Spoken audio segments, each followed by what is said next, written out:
Welcome back to Inspire Talks by RK.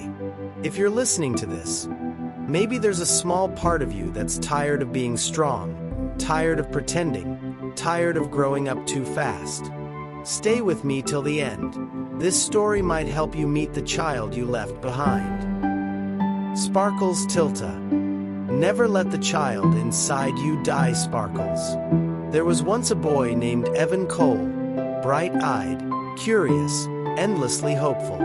A boy who believed that every morning carried a tiny miracle, and every night came with a secret wish that just might come true. But somewhere along life's long, heavy road, that boy disappeared. This story is about how he found his way back. The boy who dreamed in colors. When Evan was 8, he painted dreams.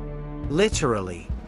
He filled every inch of his room with hand-drawn galaxies, floating castles, underwater cities, and stars that whispered, "Anything is possible." He ran barefoot, laughed loudly, and believed the world was good because he was good. He collected stones shaped like hearts. He talked to stray cats like they were old friends. He carried a notebook titled, "The Big Book of Impossible but Maybe Real Adventures." He believed in magic. He believed in kindness. He believed in himself. And the world felt beautiful because he looked at it with the softest eyes, the eyes of a child. Growing up isn't always growing forward, but life has a way of dimming bright things. When Evan turned 16, his father lost his job. The laughter in their home lost its echo. Bills piled up like storm clouds. His parents stopped smiling at dinner. The lights in the house seemed to flicker with worry. Evan felt responsible. So he packed away his sketchbooks. He threw away his heart-shaped stones. He stopped talking about galaxies. He started working part-time. Started studying harder. Started becoming the adult he thought the world demanded. The child in him whispered, "Don't forget me." But Evan didn't have time to listen. By the time he turned 28, he was a manager at a company, efficient, respected, always stressed, always tired. On paper, he had everything. Inside, he had nothing. He wasn't unhappy. He was empty. Which was worse, the child inside him. Silent, buried, forgotten.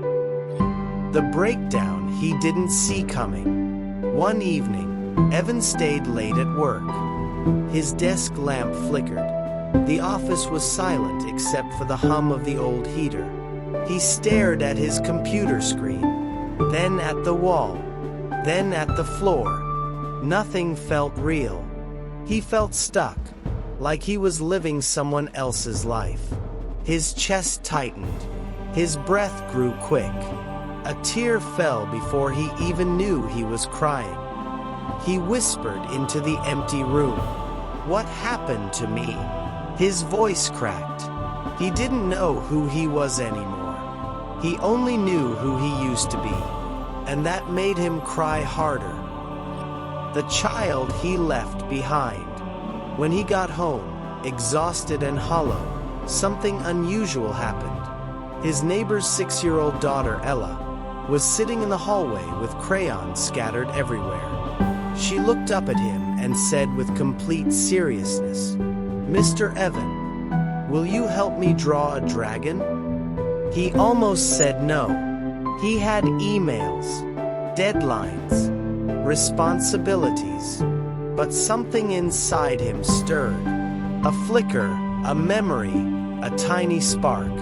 He sat down beside her, and for the first time in years, Evan picked up a crayon. At first, his hand trembled, but then he drew a wing, a tail, a fireball. Ella gasped, "Wow, you're amazing!" He laughed. A real laugh, soft and unbroken. That night, after Ella went home, Evan sat on his couch staring at his hands. The same hands that used to draw galaxies. The same hands that once believed in miracles. He whispered, "I forgot who I was." And suddenly, he wanted that boy back. The next day and the day after that, Evan began doing small things he used to love. He bought a sketchbook. He painted a sunrise. He played hopscotch with Ella. He collected stones again, not heart-shaped, but close enough. He watched cartoons on Sunday morning, ate cereal at midnight, ran in the rain without worrying about looking foolish. Every little moment felt like a warm light returning to a dark room. He realized something profound. Growing up didn't mean killing the child inside you. It meant carrying them with you, because that child is the most vibrant, unbroken version of you. On Christmas Eve, Evan walked to the old park where he used to dream big dreams. He sat on a swing, something he hadn't done since he was 12. Snowflakes fell gently around him. The world was quiet, soft, forgiving. He closed his eyes and whispered to the universe, "I'm sorry for leaving you behind. Can we start again?" And in that still moment, he felt it, that spark, that innocence, that courage, that wonder. The child inside him wasn't dead. He was waiting, smiling, forgiving, ready to play again. Evan stood up, breathed deeply, and felt something he hadn't felt in decades: hope. Sparkle's moral of the story: Sparkles, the child inside you is not a memory. They are your truest self, your dreamer, your healer, your courage, your softness, your joy. Never silence them. Never abandon them. Never let them die. Because the world needs adults who can still imagine, still hope, still wonder, still believe.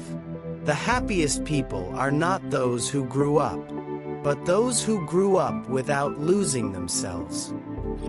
Your feedback helps me get better.